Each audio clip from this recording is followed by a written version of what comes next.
Operation सिंदूर की कार्रवाई जारी है। भारत की सेना का रौद्र रूप देखकर पाकिस्तानी सेना के लोग तो परेशान हैं ही, साथ ही अब पाकिस्तान की जनता भी अपनी सेना को कोस रही है कि भारतीय सेना की असली ताकत क्यों उनसे छुपाई गई। दरअसल पिछले 24 घंटे में भारत की सेना की तरफ से जो जबरदस्त अटैक पाकिस्तान पर किया गया है, उसके बाद पाकिस्तान के सारे बड़े शहरों में इमरजेंसी घोषित कर दी गई है। लाहौर, रावलपिंडी, अटक, कराची, सियालकोट पर भारत ने अपने कामकाजी ड्रोन से ऐसा जबरदस्त हमला किया है कि अब पाकिस्तानी सरकार को लगने लगा है कि उनके लिए पूरे पाकिस्तान का कोई भी हिस्सा सुरक्षित नहीं है। लाहौर के नेवी ऑफिस को भी भारत ने निशाना बनाया। इस सारे हमले में पाकिस्तान तो नुकसान उठा ही रहा है, लेकिन उससे भी ज्यादा नुकसान चीन का हो रहा है।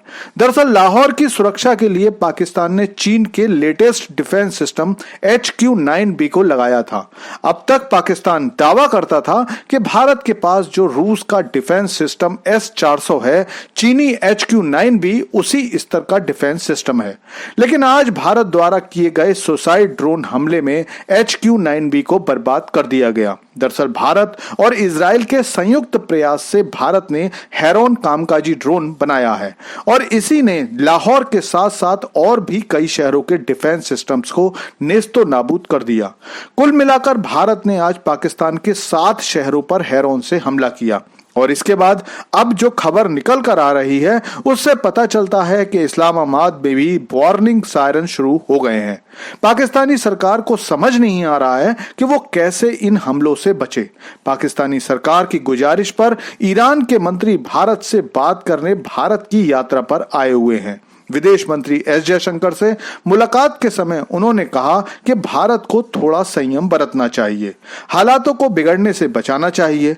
लेकिन विदेश मंत्री ने साफ साफ कह दिया कि हम स्थिति को बिगाड़ना नहीं चाहते हैं, लेकिन हमारी सेना पर अगर पाकिस्तान की तरफ से कोई हमला होगा तो इस बारे में कोई संदेह नहीं होना चाहिए कि भारत उसका जबरदस्त जवाब देगा। लेकिन इस बीच भारत खास तौर पर 2 जगह हमले कर रहा है। पहला पाकिस्तानी सेना के अड्डे और दूसरा ऐसे जगह पर जहां पर चीन के डिफेंस इक्विपमेंट्स तैनात किए गए हैं। लेकिन भारत ने आज भला ये इतना जबरदस्त हमला क्यों किया है? क्योंकि कल तो यह हमला खास तौर पर आतंकी शिविरों या ट्रेनिंग सेंटर्स पर ही किए गए थे। तो इसका कारण यह है कि कल के हमलों के बाद पाकिस्तानी सेना ने रात में भारत पर अपने फाइटर जेट से हमला बोला था। पाकिस्तानी सरकार और सेना की सोच ये थी कि क्योंकि भारत ने बहावलपुर और मुरीदके के मदरसों और आतंकी शिविरों को तबाह किया है, तो उसके जवाब में पाकिस्तान गुजरात में सोमनाथ मंदिर और अमृतसर के गोल्डन टेंपल पर अटैक करे। इसके लिए रात पाकिस्तान ने चीन के JF-17 और J-10C फाइटर प्लेन भेजे। इनमें चीन की PL-15 BVR मिसाइल भी लगी हुई थी। लेकिन भारतीय सीमा के पास आते ही भारत के आकाश मिसाइल सिस्टम और रूस के S-400 ने इन पर हमला कर दिया। पाकिस्तान ने जम्मू, अवंतीपुरा, श्रीनगर, कपूरथला, जालंधर, भुज, भटिंडा जैसे 15 शहरों पर हमला बोला था।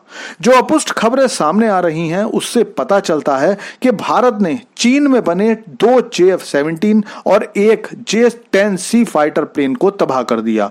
समाचार तो यह भी आ रहा है कि एक पायलट को गिरफ्तार कर लिया गया है, लेकिन अभी इसकी पुष्टि नहीं की गई है। लेकिन इन 2 दिनों के भारतीय हमलों ने एक तरफ पाकिस्तानी सेना की असली ताकत को सामने ला दिया है, वहीं यह भी बता दिया है कि भले ही चीन पूरी दुनिया में अपने हथियारों की तारीफ करता फिरे, लेकिन उसके बनाए JF-10 और JF-17 फाइटर प्लेन के साथ साथ उसका डिफेंस सिस्टम HQ-9B भी भारतीय हथियारों के सामने किसी काम का नहीं है।